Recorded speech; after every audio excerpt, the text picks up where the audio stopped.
Hello and welcome to the Cultured Bumpkin. I'm Jake. This is chapter 15 of Northanger Abbey by Jane Austen. So we are going to get started here. And again, if this is your first time, the characters are in Southern.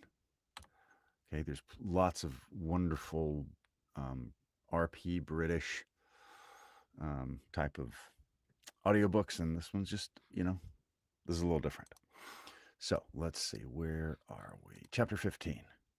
Early the next day, a note from Isabella, speaking peace and tenderness in every line and entreating the immediate presence of her friend on a matter of the utmost importance, hastened Catherine in the happiest state of confidence and curiosity to Edgar's buildings. The two youngest Miss Thorpes were by themselves in the parlor, and on Anne's quitting it to call her sister, Catherine took the opportunity of asking the other for some particulars of their yesterday's party. Maria desired no greater pleasure than to speak of it, and Catherine immediately learnt that it had been altogether the most delightful scheme in the world, that nobody could imagine how charming it had been, and that it had been more delightful than anybody could conceive. She was the information Such was the information of the first 5 minutes. The second unfolded thus much in detail that they had driven directly to York Hotel, ate some soup, and bespoke an early dinner, walked down to the pump room, tasted the water, and laid out some shillings in purses and spars. Thence adjourned to eat ice at a pastry cook's, and hurrying back to the hotel, swallowed their dinner in haste to prevent being in the dark, and then had a delightful drive back, only the moon was not up, and it rained a little, and Mr. Moreland's horse was so tired he could hardly get it along. Catherine listened with heartfelt satisfaction. It appeared that Blaise Castle had never been thought of, and as for all the rest, there was nothing to regret for half an instant. Maria's intelligence concluded with a tender effusion of pity for her sister Anne, whom she represented as insupportably cross from being excluded from the party. She'll forgive me, I'm sure, but how could I help it? John would have let me go, for he vowed he would not drive her because she had such thick ankles. I dare say she could not be in good humor again this month, but I'm determined I will not be cross. It's not a little matter that puts me out of temper. Isabella now entered the room with so eager a step and a look of such happy importance as engaged all her friend's notice. Maria was without ceremony sent away, and Isabella, embracing Catherine, thus began. Yes, my dear Catherine, it's so indeed. Your penetration has not deceived you. Oh, that arch eye of yours, it sees through everything. Catherine replied only by a look of wondering ignorance. Nay, my beloved sweetest friend, continued the other, compose yourself. I'm amazingly agitated, as you perceive. Let us sit down and talk in comfort. Well, and so you guessed at the moment. Sorry. Nay, my beloved sweetest friend, continued the other, compose yourself. I'm amazingly agitated, as you perceive. Let us sit down and talk in comfort. Well, and so you guessed at the moment. Well, and so you guessed it the moment you had my note, sly creature. Oh, my dear Catherine, you alone, who know my heart, can judge of my present happiness. Your brother is the most charming of men. I only wish I were more worthy of him. But what will your excellent father and mother say? Oh, heavens, when am I to think of them so agitated? Catherine's understanding began to awake. An idea of the truth suddenly darted into her mind. With the natural blush of so new an emotion, she cried out, Good heaven, my dear Isabella, what do you mean? Can you really be in love with James? This bold surmise, however, she soon learnt comprehended but half the fact. The anxious affection which she was accused of having continually watched in Isabella's every look and action, had, in the course of their yesterday's party, been received the delightful confession of an equal love. Her heart and faith were alike engaged to James. Never had Catherine listened to anything so full of interest, wonder, and joy. Her brother and her friend engaged. New to such circumstances, the importance of it appeared unspeakably great, and she contemplated it as one of those grand events of which the ordinary course of life can hardly afford a return. The strength of her feelings she could not express. The nature of them, however, contented her friend. The happiness of having such a sister was their first effusion, and the fair ladies mingled in embraces and tears of joy. Delighting, however, as Catherine sincerely did in the prospect of the connection, it must be acknowledged that Isabella far surpassed her in tender anticipations. You will be so infinitely dearer to me, my Catherine, than either Anne or Maria. I feel that I shall be so much more attached to my dear Morland's family than to my own. This was a pitch of friendship beyond Catherine. You are so like your dear brother, continued Isabella, that I quite doted on you the first moment I saw you. But so it always is with me. The first moment settles everything. The first day that Morland came to us that the first day that Morland came to us last Christmas, the first moment I beheld him, my heart was irrevocably gone. I remember I wore my yellow gown with my hair done up in braids. And when I came into the drawing room and John introduced him, I thought I never saw anybody so handsome before. Here Catherine secretly acknowledged the power of love, for though exceedingly fond of her brother and partial to all his endowments, she had never in her life thought him handsome. I remember, too, Miss Andrews drank tea with us that evening and wore her puce-colored sarcenet, and she looked so heavenly that I thought your brother must certainly fall in love with her. I could not sleep a wink all night for thinking of it. Oh, Catherine, the many sleepless nights I've had on your brother's account. I would not have you suffer what I have done. I am grown wretchedly thin, I know, but I will not pain you by describing my anxiety. You've seen enough of it. I feel that I've betrayed myself perpetually, so unguarded in speaking of my partiality for the church. But my secret I was always sure would be safe with you. Catherine felt that nothing could have been safe. Catherine felt that nothing could have been safer, but ashamed of an ignorance little expected, she dared no longer contest the point, nor refuse to have been as full of arch penetration and affectionate sympathy as Isabella chose to consider her. Her brother, she found, was preparing to set off with all speed to Fullerton, to make known his situation and ask consent.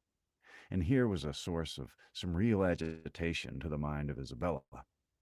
Catherine endeavored to persuade her, as she was persuaded herself, that her father and mother would never oppose their son's wishes. It's impossible, said she, for parents to be more kind or more desirous of their children's happiness. I have no doubt of their consenting immediately. Um, that was not Isabella. That was Catherine. Let me do that again. It is impossible, said she, for parents to be more kind or more desirous of their children's happiness. I have no doubt of their consenting immediately. Morland says exactly the same, replied Isabella, and yet I dare not expect it. My fortune will be so small they can never consent to it. Your brother might marry anybody. Here Catherine again discerned the force of love. Indeed, Isabella, you are too humble. The difference of fortune can be nothing to signify. Quick little water break. Okay, whoops.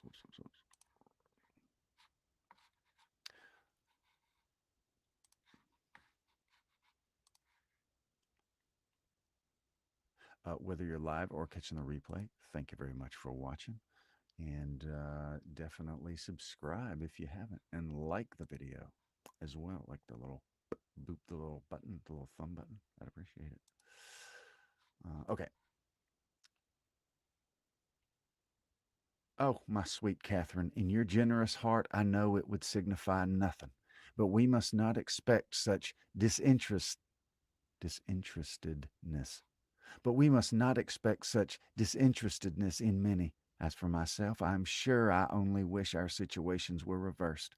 Had I the command of millions, were I mistress of the whole world, your brother would be my only choice. This charming sentiment, recommended as much by sense as novelty, gave Catherine a most pleasing resemblance of all the heroines of her acquaintance, and she thought her friend never looked more lovely than in uttering the grand idea.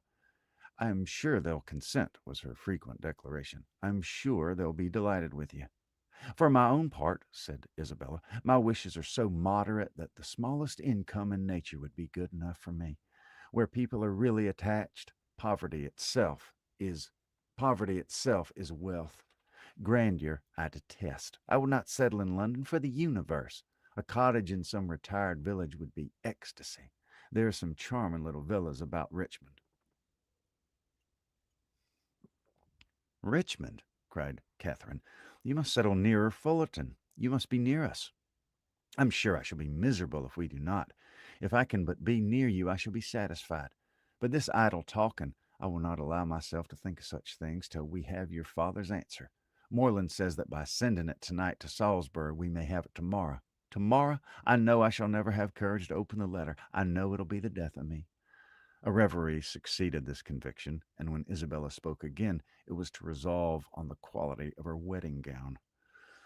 Their conference was put to an end by the anxious young lover himself, who came to breathe his parting sigh before he set off for Wiltshire. Catherine wished to congratulate him, but knew not what to say, and her eloquence was only in her eyes. For them, however, the 8 parts of speech shone out most expressively, and James could combine them with ease. Impatient for the realization of all that he hoped at home, his adieus were not long, and they would have been yet shorter had he not been frequently detained by the urgent entreaties of his fair one that he would go. Twice he was called almost from the door by her eagerness to have him gone. "Indeed, Morland, I must drive you away. Consider how far you have to ride. I cannot bear to see you linger so. For heaven's sake, waste no more time. There, go, go. I insist on it." The two friends, with hearts now more united than ever, were inseparable for the day, and in schemes of sisterly happiness the hours flew along. Mrs. Thorpe and her son, who were acquainted with everything, and who seemed only to want Mr. Moreland's consent to consider Isabella's engagement as the most fortunate circumstance imaginable for their family, were allowed to join their counsels and add their quota of significant looks and mysterious expressions to fill up the measure of curiosity to be raised in the unprivileged younger sisters. To Catherine's simple feelings, this odd sort of reserve seemed neither kindly meant nor consistently supported, and its unkindness she would hardly have forborne pointing out had its inconsistency been less their friend. But Anne and Maria soon set her heart at ease by the sagacity of their own I know what, and the evening was spent in a sort of war of wit, a display of family ingenuity on the one side and the mystery of an affected secret, on the other of undefined discovery, all equally acute. Catherine was with her friend again the next day, endeavoring to support her spirits and while away the many tedious hours before the delivery of the letters. A needful exertion, for as the time of reasonable expectation drew near, Isabella became more and more despondent, and before the letter arrived, had worked herself into a state of real distress. But when it did come, where could distress be found? I have um, I have no difficulty in gaining the consent of my kind parents, and am promised that everything in their power shall be done to forward my happiness, were the first 3 lines, and in one moment all was joyful security. The brightest glow was instantly spread over Isabella's features. All care and anxiety seemed removed. Her spirits became almost too high for control, and she called herself without scruple the happiest of mortals. Mrs. Thorpe, with tears of joy, embraced her daughter, her son, her visitor, and could have embraced half the inhabitants of Bath with satisfaction. Her heart was overflowing with tenderness. It was dear John and dear Catherine at every word. Dear Anne and dear Maria must immediately be made sharers in their felicity, and two dears at once before the name of Isabella were not before and 2 dears at once before the name of Isabella were not more than that beloved child had now well earned. John himself was no skulker in joy. He not only bestowed on Mr. Moreland the high commendation of being one of the finest fellows in the world, but swore off many sentences in his praise. The letter, whence sprang all his felicity, was short, containing little more than this assurance of success, and every particular was deferred till James could write again. But for particulars, Isabella could well afford to wait. The needful was compromised in Mr. Morland's promise. His honor was pledged to make everything easy, and by what means their income was to be formed, whether landed property were to be resigned or funded money made over, was a matter in which her disinterested spirit took no concern. She knew enough to feel secure of an honorable and speedy establishment, and her imagination took a rapid flight over all its and her imagination took a rapid flight over its attendant felicities. She saw herself at the end of a few weeks, the gaze and admiration of every new acquaintance at Fullerton, the envy of every valued old friend in Putney, with a carriage at her command, a new name on her tickets, and a brilliant exhibition of hoop rings on her finger. When the contents of the letter were ascertained, John Thorpe, who had only waited its arrival to begin his journey to London, prepared to set off. "Well, Miss Morland," said he, on finding her alone in the parlor, "I am come to bid you good-bye." Catherine wished him a good journey. Without appearing to hear her, he walked to the window, fidgeted about, hummed a tune, and seemed wholly self-occupied. "Shall you not be late at Devonsy's?" said Catherine. He made no answer, but after a minute's silence burst out with, "A famous good thing, this marrying scheme, upon my soul. A clever fancy of Moreland's and Bell's. What do you think of it, Miss Moreland? I say it's no bad notion." "I am sure I think it's a very good one." "Do you? That's honest, by heavens. I'm glad you're no enemy to matrimony, however. Did you hear the old song, 'Going to one wedding brings on another'? I'll say you come to Bell's wedding, I hope."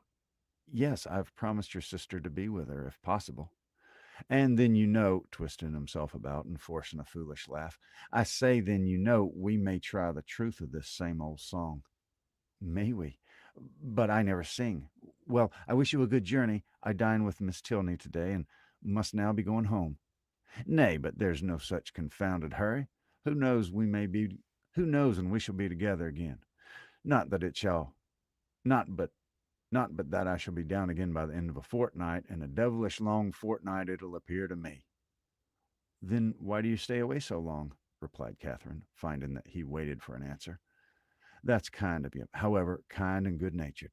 I shall not forget it in a hurry. But you have more good nature and all that than anybody living. A monstrous deal of good nature, and it's not only good nature, but you have so much of everything. And then you have such, upon my soul, I don't know anybody like you. Oh dear, there are a great many people like me, I dare say, only a great deal better. Good morning to you. But I but I say, Miss Moreland, I shall come and pay my respects at Fullerton before it's long, if not disagreeable. Pray do. My father and mother will be very glad to see you. And I hope, Miss Moreland, you'll not be sorry to see me." "Oh, dear, not at all. There are very few people I'm sorry to see. Company is always cheerful." "That's just my way of thinking. Give me but a little cheerful company. Let me only have the company of the people I love.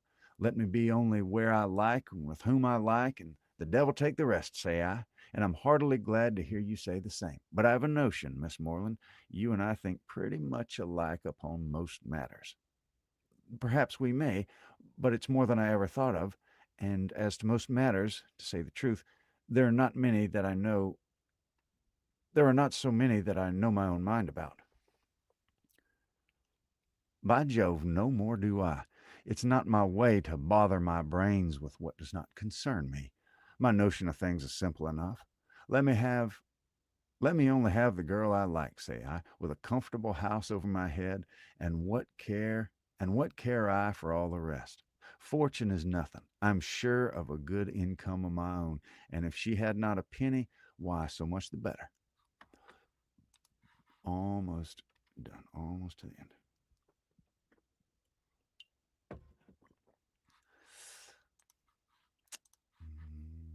Okay. "Very true. I think you like I think like you there. I think like you there. If there's a good fortune on one side, there can be no occasion for any on the other. No matter which no matter which has it, so that there is enough. I hate the idea of one great fortune looking out for another, and to marry for money I think the wickedest thing in existence. Good day. We shall be very glad to see you at Fullerton whenever it's convenient. And away she went. It was not in the power of all his gallantry to detain her longer. With such news to communicate, and such a visit to prepare for, her departure was not to be delayed by anything in his nature to urge, and she hurried away, leaving him to the undivided consciousness of his own happy address and her explicit encouragement. The agitation which she had herself experienced on first learning her brother's engagement made her expect to raise no inconsiderable emotion in Mr. and Mrs. Allen by the communication of the wonderful event. How great was her disappointment! The important affair which many words of preparation ushered in had been foreseen by them both ever since her brother's arrival, and all that they felt on the occasion was comprehended in a wish for the young people's happiness, with a remark on the gentleman's side in favor of Isabella's beauty, and on the lady's of her great good luck. It was to Catherine the most surprising insensibility. The, the disclosure, however, of the great secret of James's going to Fullerton the day before did raise some emotion in Mrs. Allen. She could not listen to that with perfect calmness, but, but repeatedly regretted the necessity of its concealment, wished she could have known his intention, wished she could have seen him before he went, and as she cer- as she should certainly have troubled him with her best regards to his father and brother, and her kind compliments to all the Skinners. That was chapter 15. Thank you very much for watching. Please subscribe if you haven't, and I'll talk to you next time.